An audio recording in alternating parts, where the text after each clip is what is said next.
The Ocett is a newer Cardassian vessel built around the same time as the Galor.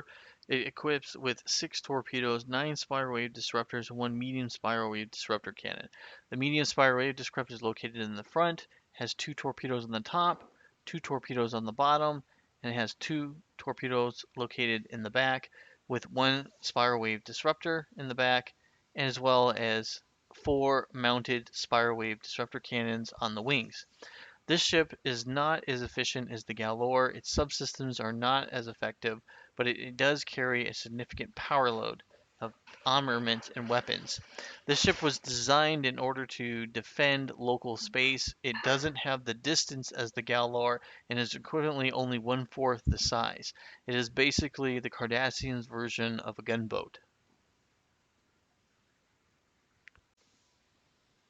Like I said, the ship is pretty much a gunboat. It was basically designed for patrol and defense of key sectors. The reason they came up with this design is realizing that they were inadequate against fighting against Federation class starships. The only thing they could do to kind of compensate was try to attack the ships from a long distance by engaging them with multiple torpedo tubes and then be able to fly and harass around the ship by using its spiral wave disruptors and able to attack in multiple different directions. As we see here, the ship is able to defend itself 360 degrees, but it's usually trying to pull itself into a forward-facing arc in order to deliver 4 full-ton torpedoes, as well as its spiral wave disruptors, the secondary weapon. The ship is a pretty effective ship, and it does have a pretty large amount of armaments for a ship of its size. It is noted that there was very many of these ships created, and their primary role was to defend key systems, where the Galors were sent into deep space.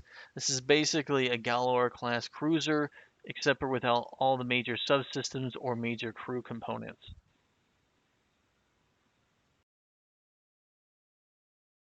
Alright, so now we're going to talk a little bit more about the Ocett class.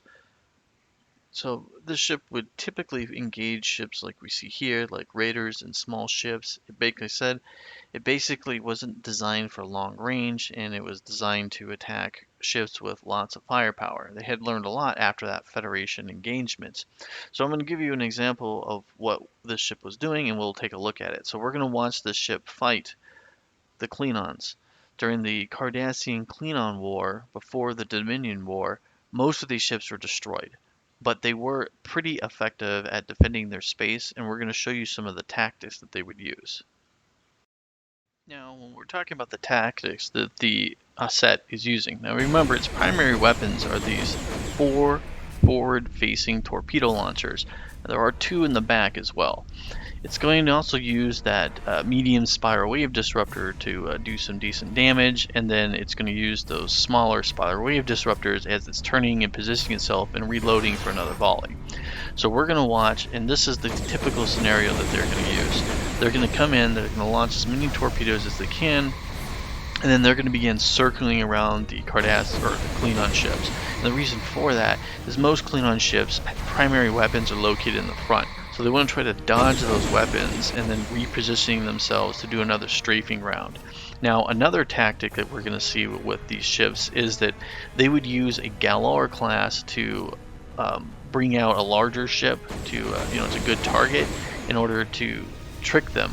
And these ships are pretty small, and they could hide in asteroid fields and other places. And then as soon as the Galor is attacked by, I would say, like a Volca class cruiser or something else that's been out there hunting, then they could turn their systems on, and then they could immediately pack into a group and then launch those torpedoes at that ship and engage in pack hunting and then try to destroy it before it can cloak and retreat. This is the kind of tactics that were used against the Klingons because most of Cardassian ships that are not Galor class are not really capable of going deep space, and so they couldn't really go in and attack. They were basically forced to defend. And then obviously the Ocett design is like that. The ship's not very large, it can't go very deep in space. It was designed to be a powerful gunboat in order to protect Cardassian borders and then bring that firepower to it.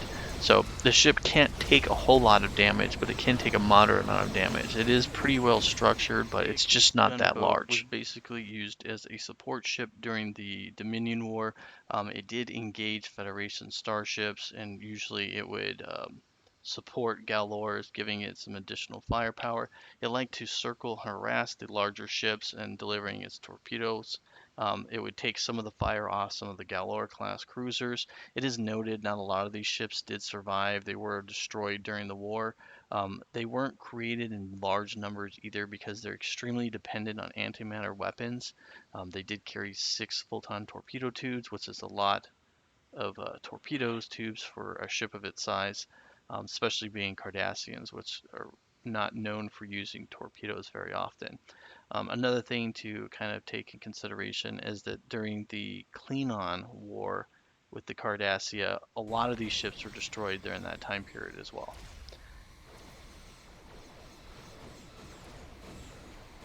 So now I just want to take a moment and think about how I would use the Cardassian ship if I was in control of Cardassia. And to be honest, I probably would have used it in the same role. I just use it as a support vessel. I don't think I would have had it going out and doing patrol on its own.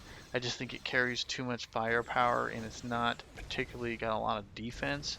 And so I would have used it only as a support vessel with other Galors. So I would probably send maybe like 1 or 2 Galors and then have them supported by a small wing of 3 of these ships. So as always, go ahead and rate this ship between 1 to 5. How effective you think this ship was in its role and during the war.